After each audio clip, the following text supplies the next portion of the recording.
just talking like, I guess like generally like how we wrote our abstracts. Okay. Should we do, yeah, that's fine. Okay. I can go first. Yeah, there it is. I'll take that one. Hi, I'm Annalise Gilwheel. I'm a senior studying environmental engineering and international development studies. And the past 2 summers I've done research in Sharadi, Tanzania on energy infrastructure and clean cooking.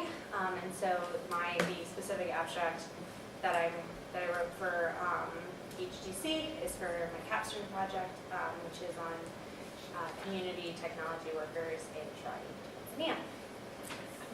I'm Nicole Waddick. I'm a senior political science major and international development studies minor.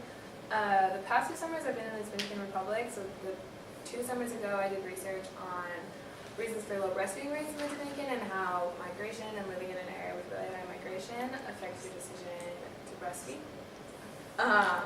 And then this past summer I was in the Dominican again doing research on access to education for undocumented students. So doing interviews with teachers and schools. My name is Joshua Pine. I'm a senior studying political science, also a first year in the Masters of Global Affairs program. I was born and raised in China, so a lot of my research, I've returned there multiple times here. Since I've been here on campus, my research focuses particularly on rural development and alternative job opportunities for rural China, and some of that research is in the abstract, which I'll talk about here in a little bit. Okay. So we'll just like go briefly, I guess, into like what we thought about when we were writing our abstracts. So the abstract that I have is from that I sent my research 2 summers ago. And I guess like the hardest part for me was trying to fit like everything I had thought about in an entire like summer into a paragraph. But the way that helped me to break it down was kind of trying to like think about having like a sentence or 2. I'm sure Father Bob's going to talk more about that. But for kind of each section of my paper and kind of like why this is needed, and then like what I did, what I found, and then what it means. But yeah. Yeah, absolutely. I also struggled with kind of just the introduction to kind of the problem specifically, because my research is lack of access to clean fuel sources, but then also like questions of maintenance issues and education issues, and then kind of like a backstory with community health workers. So there were just like a lot of components. So definitely I saw one of the greatest challenges is just like breaking it down systematically into like what really is like the bare bones of what you did, of your research or of your experience, and then leading into really like, again, like kind of bare bones, but as much information as possible within, like being concise is a skill, and I definitely have not like mastered it, but that definitely is the key to a good abstract, is being like thorough but concise. Just going off that too, one of the things that I found was helpful, I guess, when I was personally doing it, was kind of writing it longer first, making sure I said everything I wanted to say, and then going from there and like cutting the things that didn't matter, condensing the things that did. Or having someone read it who like has no idea about the topic, because I know that a lot of times I like read mine and like, yes, perfect sense, clean fuel, charcoal firewood, gas stoves. What is LPG? I don't have to define that. And then I have someone else read it and they're like, wait, but what does this mean? And I'm like, oh, right, liquefied petroleum gas. So definitely helpful. I think jumping off of that, I think there's kind of 2 broad themes that you hopefully want to kind of contain within your abstract, both the specific research question that you're doing and make sure that there's kind of a specific specificity to it, as I was talking about, but also tying it to kind of a broader question. For me, when I was doing it, I was kind of tying it into kind of China's broader poverty alleviation works, which anything in China is just magnified on several different degrees. So like the stat had was like 500 million people, which is not like a research question because that's way too big, but I think tying it into something that people regardless of, like, coming to the Human Development Conference, tying it into kind of the big themes of human development, and then going specific, but making sure you have both parts of that, because if you go super, super specific, you're only going to be able to interest a certain amount of people, but kind of trying to tie both of those themes in there is important. I guess one more thing, another thing I was thinking about is comparing like the difference between an abstract and an intro. And I think for me the biggest challenge I had was I was trying to write my abstract like an intro, and a lot of the papers that I've written before kind of have this flow or narrative where you kind of start at the beginning and then you track all your thought process to the end, and you kind of need to read the whole thing to get to a general sense of what's going on. And for me, like, I just didn't feel like, I almost didn't want to put my conclusions or findings in the abstract, because I was like, they're going to have to read through my whole paper to have to find that. And like, I don't want to like give it all away at the very beginning. Kind of like writing a like fiction piece, so like having a hook at the beginning. And that's how I was kind of approaching it, of like setting it up and then being like, well, you have to read through my paper until you can figure out what I'm about. Or kind of being like, but being okay, like putting a one sentence for your finding. I think that's, as people mentioned, one of the biggest struggles is if you spend a lot of time doing a summer or multiple summers finding these things out, and then like summarizing all that you found in a sentence can be kind of frustrating, and you want to make sure that people like appreciate all that you put into it. But I think rather than seeing kind of an academic paper, more specifically contained within an abstract, not it being like a flow where they have to read through the whole thing in order to appreciate what you've written. And like, also like the example of like if you're reading academic papers for classes, everyone half jokingly but also semi-seriously does, like just reading the abstract intro and the conclusion. And if you want to think about providing that information to someone else, of having that broader literature themes people are interested in it, providing a practical question like what you did, and then providing some kind of preliminary results that you found, and making sure that's all concisely in there, and then the rest of the paper is something that can explore that more. Where at the Human Development Conference, the presentation, you can explore more on the details of it, but don't feel like you can't put things in there. Or like have a hook, you want to make it interesting, but have the conclusions right afterwards, which isn't kind of the point of a hook. But like the idea of like engage people, but also give it to them at the end, which for me that was the hardest part of feeling comfortable letting it go and actually sharing my findings to other people at the beginning. Yeah, and really like in thinking about that, I mean I've done it a million times. You go on Science Direct or whatever your, you know, for your discipline, PubMed or whatever, you put in like, I mean, I've done it a million times. Tanzania air pollution, you know, and you go through the things and it's, you read the abstract, right? Or even like the title, but then if you get past the title, you get to the abstract. So being, yeah, exactly. But the key is to, you know, have the abstracts be as clear and concise, and you know, to give it away so that they know kind of what's coming, and to prepare the reader throughout for the rest of your paper or presentation or whatever it may be. And yeah, definitely be engaging because that's part of the, you know, if you want the, I mean, in theory, some kid to Google it and want to read the rest of it, but more importantly, just to be as clear and concise as you can. Should I hand it over to? Yeah, you guys can sit here. So anyway, I'll pull up a chair. So I think Annalise, Nicole, and Joshua have done a great job of talking about kind of the essential aspects of an abstract, and I think, you know, it's about being clear, it's about being concise, and it's about being compelling. How about that for alliteration? Clear, concise, and compelling.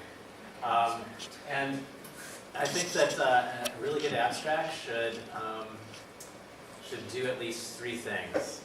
First of all, in your abstract, you want to state your research topic in an interesting way. And maybe that means offering an observation about the kind of the context or the reality that your essay is all about, that your research is all about. Secondly, you want to state the methods that you employed, and you also want to share your main findings, right? Again, it's not a mystery, you're not writing a mystery novel. You want to be really clear and upfront with what you actually found in your research. And then propose why your findings are significant, why they're important for practice or for policy, and certainly for future research. Most of us mortals, we probably raise more questions to our research than we really answer, and so being really upfront with those important questions that your research has raised. So I'd say those are the three most important aspects, the three most important objectives that we should accomplish in our abstracts. Now, how long should an abstract be? That's going to vary. I think for our Human Development Conference here at Notre Dame, 250 words is the limit, and that's probably close to normal. And it might vary by discipline, though. You might find that depending on the organization to which you're submitting the abstract, or conference organizers, I mean, you might find a difference between, say, the sciences and the social sciences and humanities. But I don't think we need to get into those differences right here and now. But you definitely want to be concise. Here's just an example of an abstract paper that actually I produced recently. I know it's kind of, might be, actually it's good that you've never read this paper, that you've never read the paper, right? Because you hopefully should be able to understand the basics of this research based on the abstract, right?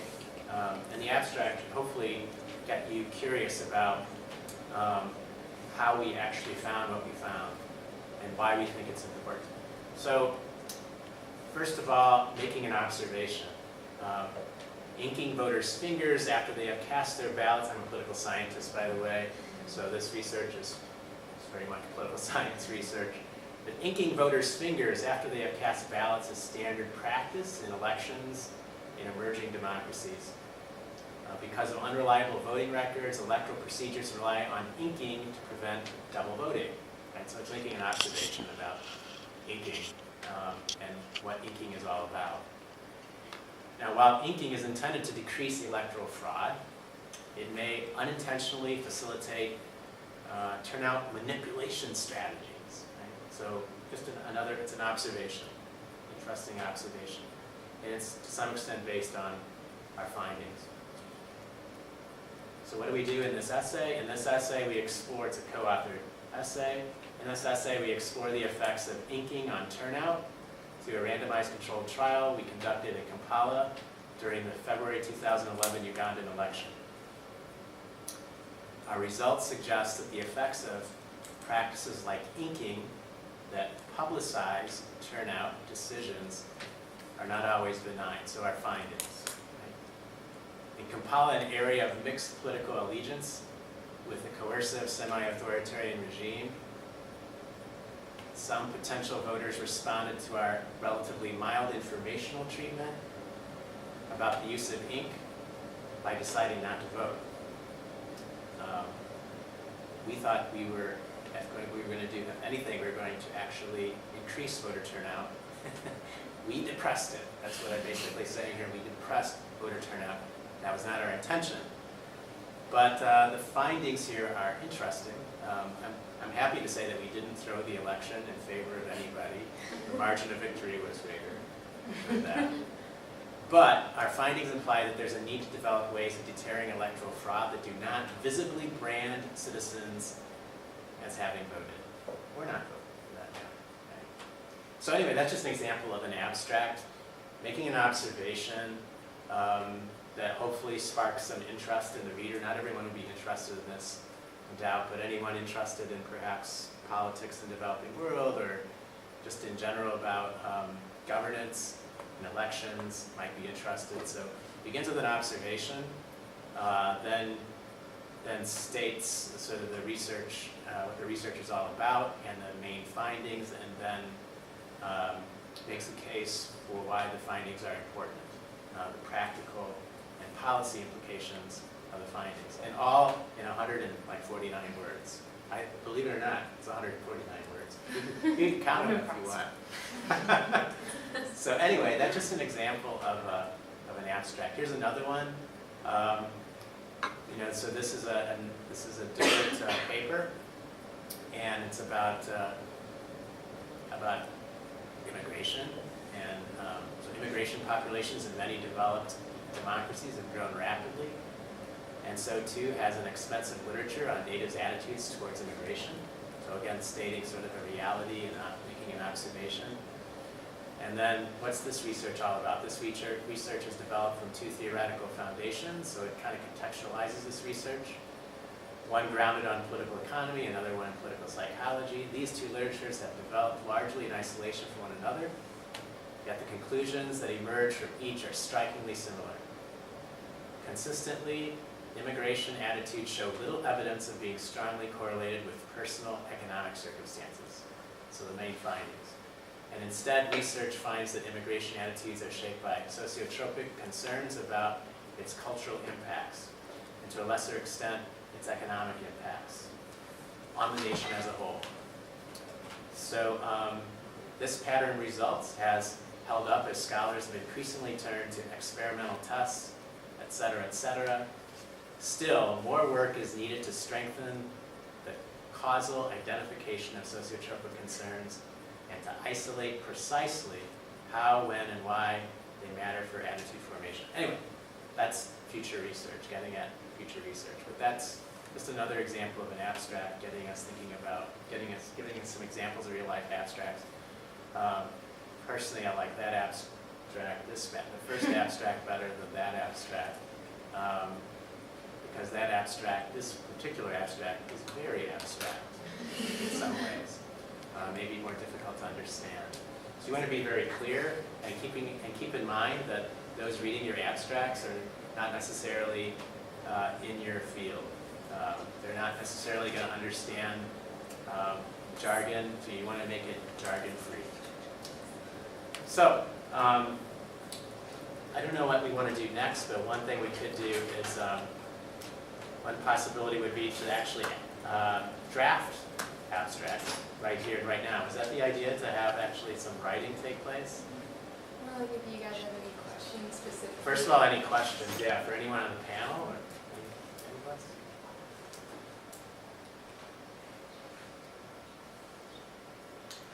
How do you finally choose to stop editing? Because I guess that's in some sense, you know, you can always be like, oh, I can always elaborate on this, or oh, I can always change that. Like, at what point do you know, oh, I think it's good enough as is? So something that helps is the 150 words or less. So the elaborating on something is, well, write it long and then cut. But that was definitely, that's helpful. But in thinking about, I mean, obviously, especially at Notre Dame and at a high-achieving academic institution, like it's really easy to go into perfectionism and making sure, but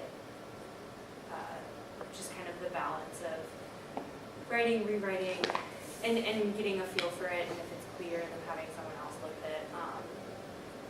Yeah, I mean, I wrote it not super far away from the deadline, so that helped because like there was like a certain deadline and I Word just limits, stopped. deadlines. But also, when I finished it, I sent it to my advisor, and I thought that was really helpful because if someone like who's in the field that you want to like submit the conference to or whatever, like in your field, if they can read through it and be like, this makes sense. I thought that was helpful for me to be like, all right, I can feel like I'm done.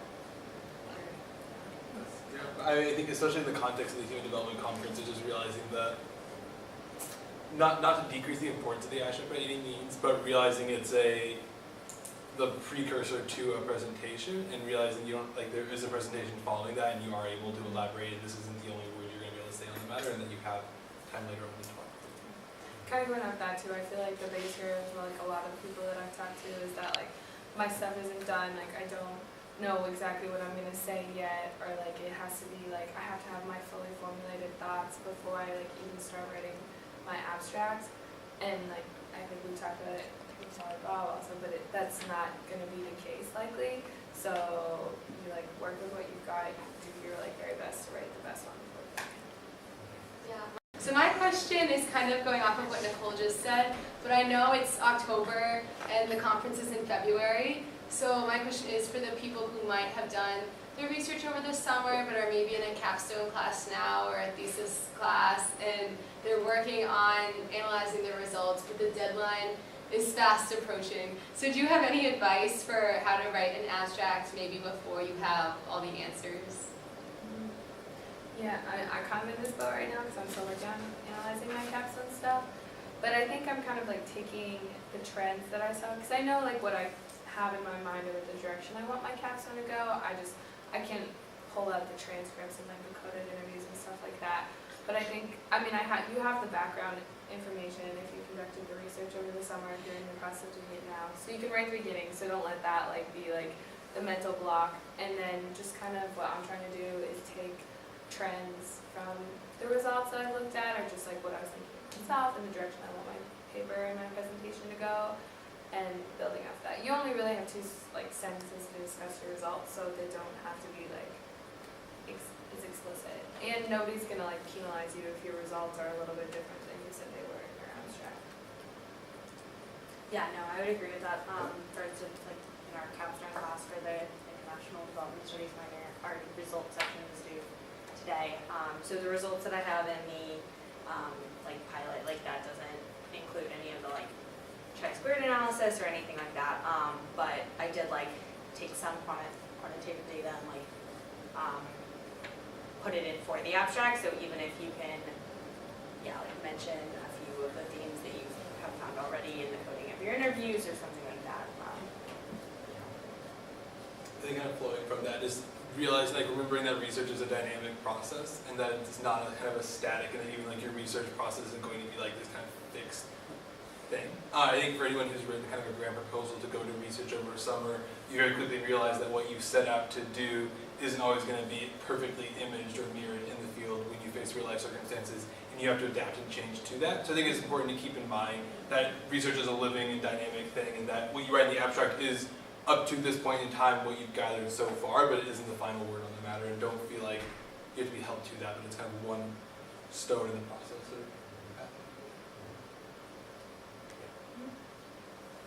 What advice, so I'm in the humanities, I'm a theology student, so how would you like modify this advice or apply it to humanities research? Well, so this one that I wrote is actually for an anthropology paper, so it's tough to write for like that's the one on breastfeeding in Connecticut. So it's very hard because I don't have like quantitative stuff, or I don't have like I found this concrete thing. The way that I kind of tried to think about it is like you probably have like a broad theme or like trend that came up, or like that you're focusing on your paper, and trying to like encapsulate that in a sentence and saying like this introduces a new way of thinking about this, or this is like I took a different approach to this kind of thing, that it doesn't have to be. And I'm kind of going through the same thing with my political science capstone project and that abstract, because it's a lot of qualitative data and not quantitative. But it doesn't have to be like I found that this is correlated with that. It can be like I found that it's really important to consider this aspect when you're thinking about this subject kind of thing. That is also a fun thing. And what I hear you asking, and maybe this isn't nice, but like if you don't have empirical, we've been talking a lot about empirical data, that is data that's been collected as a result of field work, and perhaps a paper in theology may or may not include field work. It might be less empirical and much more theoretical, historical, like contextual. So there I think that you really just want to focus in on the insights, the insights that you gleaned from your reflection on the literature, or the way you relate the literature to the experiences of people in the real world, which may or may not be based on empirical data, right, that you've actually collected yourself. I mean, it is based on empirical in a sense that if you're somehow relating your reading of theological sources to real life, no doubt that's related to empirical data, but you haven't collected that data necessarily yourself, but you're perhaps reflecting on it. Does that make sense? Yeah. Yeah. So not every research essay will be one based on empirical data or field work. And this may be especially true of certain disciplines in the humanities.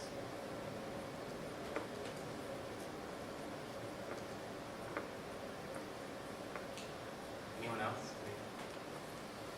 Yeah, right. So my question is, so for the research that employs more quantitative methods, how do you go about writing an abstract without like losing sight of the human side?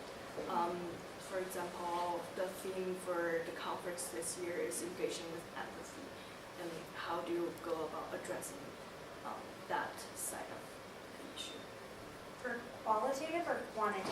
Quantitative. Okay, yeah, so, qualitative is what matters. Also, I have quantitative data. And I would say it's a balance. Specifically, a lot of my data is about adoption and behavior with technology, so it is still social sciencey. But even with, I mean, lots of specifically economics, using surveying and sort of science, like, and so being able to always just like associate what that correlation or number or R-squared value or p-value is saying about human behavior and human experience. So just like not getting too caught up in numbers. But it's a good question because it's like very easy to get wrapped up in the numbers and to be like, well, none of these things are correlated, but then, or they are, and therefore, like, this is the experience, but then also, I have both like quantitative and qualitative data, and that's one of the reasons I like did interviews in a focus group in addition to the surveying, is because the narratives are like extremely important as well. So just being able to like relate the quantitative back to like what it actually is referring to in the human experience. That actually brings up a good point that we didn't really talk about. That you might have better insights on this following up, but I think the other tough thing to keep in mind is that like the abstract you're writing it for the Human Development Conference was also important that you're not just like writing a really general summary of your research. Like think about how your research fits into the theme of engaging with empathy, and it's not like you should have like in your abstract necessarily, so it's like this relates to the theme of engaging with empathy because, but just trying to keep that in mind as you like frame your results and you frame like the significance of your results. I don't know if you have any better advice on how actually to do that. Yeah, I would only say that if you have your research is very quantitative in nature, I think that in the abstract you want to when you share your findings, you want to you're interpreting that research. You know, you're interpreting that research for the reader, and you're doing so with reference, obviously, to the human dimension, right? So what does it mean? What do all the numbers mean? I remember one time I was presenting on research that was highly quantitative, and somebody raised her hand and asked me, well, where are the people? So anyway, so you want to, what you're asking is, you know, how do we make sure that people are at the center of it? And I think in the abstract, yeah, you definitely don't want to include lots of numbers. Maybe depending on the nature of the problem, I wouldn't say no numbers because I don't know the nature of the research that you're talking about. So perhaps a number or two would be relevant, but definitely we don't want to put too many numbers in there. But and you want to interpret. You want to have interpreted already for the reader the meaning of the results, you know, for human beings, for human development. Again, what are the implications? That's how the abstract should end, with the implications and directions for future research. So you want to minimize the use of numbers in an abstract if you use numbers at all, and you want to interpret what those numbers mean. If your report, you know, if your research is essentially focused on the results of quantitative analysis. because the data, sometimes you hear people say the data speak for it themselves, and the data never speak for themselves. So you're speaking for the data, focusing on human beings, what they mean for human flourishing. If it's ultimately, finally, your research is about human development. So if we have a topic that we're working on now in class, but like I'm still hopefully doing field work over Christmas break, is there still room for that? Yes, I would say yes, because I think we're gonna like just have our, like I'm presenting on my capstone results and I'm trying to do like another section of field work over Christmas break, and I'm still gonna try and include that in my, so like, I mean, obviously it's on you to like have the presentation and stuff and like ready for February, but as long as you have an idea of what you're working on and like what you might expect to find and what you hope like the importance is gonna be, I would say yes. Yeah. Could you talk a little bit more about the theme? I don't know if any of you helped choose a theme, but why did you choose the theme? Like, how do the two different parts of the theme relate to each other? Okay, so I'm on the Community Development Conference Committee, so I can take this one and then maybe pass it to Caroline and Michelle if I miss anything, who are the co-chairs. But so the theme is engaging with empathy, and so the idea behind it is that we really wanted to, like in a lot of our development courses and stuff, and we've learned that like in development, a lot of times the person gets lost behind like the numbers or behind like the drive to get like results-driven research or results-driven programming, but that's really is not our end goal. I think most of us can agree that like the end goal of development isn't just to like have better statistics kind of thing. The end goal is to have human development. So with our research, we really wanted this year to bring the attention to the people behind all of our research, all like the research that we're doing, and how we really engage with the people that we did the research with, and like what we thought the research meant to us, what we thought like the findings meant to them, and what they meant to human development from like a very person-to-person perspective as opposed to like just the numbers perspective. I don't know if you guys have anything to add on that. Yeah, you explained it beautifully, so I think that's great. Yeah, so, and as Nicole was saying, so engaging with empathy, a preferential option for the foreign development. So again, viewing issues from the perspective of the people that maybe the research affects directly. And as Nicole was saying, putting people at the center of development and moving beyond just the jargon of, you know, working with people, but really a call for action. What does research produce that brings that focus to the people? And then a preferential option for the poor, who are the most vulnerable in a situation. How can we walk alongside individuals during this process and engage with people along the way? So something I've definitely been affected by is learning about the accompaniment model, so walking alongside people in bilateral partnerships on the road to development versus, you know, maybe traditional like donor-recipient models, but really forming partnerships through research and maintaining those partnerships throughout the whole process, from initially designing the project to delivering the results and working together to make recommendations in the end. Anything else good to add? Good questions?